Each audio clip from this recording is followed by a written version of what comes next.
Let's move on to the next question in the name of Assembly Member Small Edwards, unlocking pension mega funds for London's housing and infrastructure. Well, Chair, can I say, I'm impressed you know what a shout-out is, he's really cool, the Chair. Can I thank the member for his question? The London Collective Investment Vehicle, LCIV, is one of the investment pools in the London Local Government Pension Scheme and invests on behalf of its owners, the 32 London boroughs and the City of London. It is separate from the London Pension Fund Authority and their pool, the Local Pensions Partnership Investments, LPPI. I appoint the Chair and Board of the London Pensions Fund Authority, not the London Collective Investment Vehicle.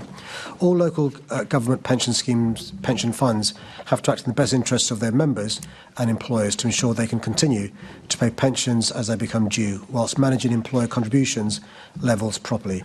So it's a matter for them, given their fiduciary duty, to determine how or where they invest. I have no power to direct the London Pension Fund Authority or borough funds. In recent years, however, LGPS funds have been increasingly encouraged to invest in local infrastructure, housing, renewable energy and transport projects.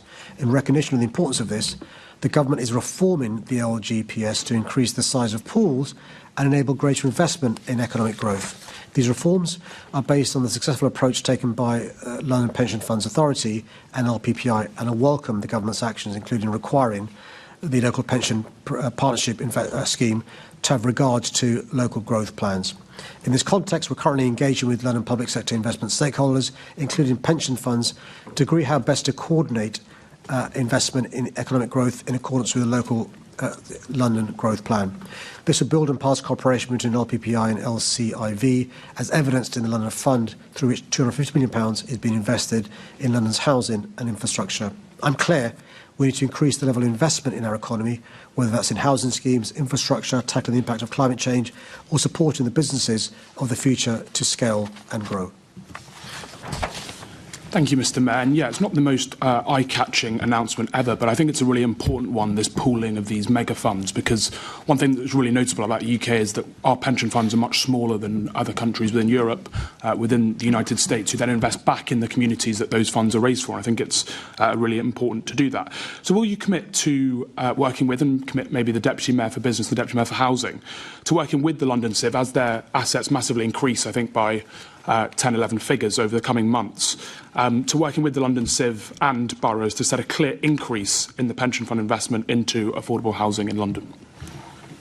Yeah, I think it's really important. I mean, what is crucial, when you think about it, we've got pension funds from Canada and elsewhere investing in housing in London, and pensions that come from Londoners not being invested in London and being invested elsewhere, which doesn't make sense. And I think it's really important that we work with those responsible for the pensions to understand the importance of investment in infrastructure. But the point about investing in housing is it's a slam dunk. You're guaranteed a return, and all these pension funds that he's talking about are in it for the long term. So they don't need the quick returns, otherwise they would. So I'm more than happy to take this forward, working with colleagues in City Hall, London councils and elsewhere to make more progress here. In addition to housing, I think transport infrastructure is another area where they could do a lot, and the LCIV already has an infrastructure fund. And as I said, that could be increasingly capitalised over the coming months due to the money that they've got coming in. So do you think TfL could potentially work with London Civ as well to look at potential transport infrastructure commitments from London Civ? I'm thinking things like Bakerloo extension and DLR extension as well. Yeah, the answer is yes, of course we can. And we will, so thanks for raising the point. The issue is always the rate of return and when you return it and so forth. So actually TfL's got, because we are really respected by the credit rated agencies, actually it's not difficult for us to borrow money at good terms, because it's a world-class, well-run public transport authority. I think councils and housing builders are often in need of finance and other infrastructure, but I'm more than happy to signpost TfL to the comments he's made.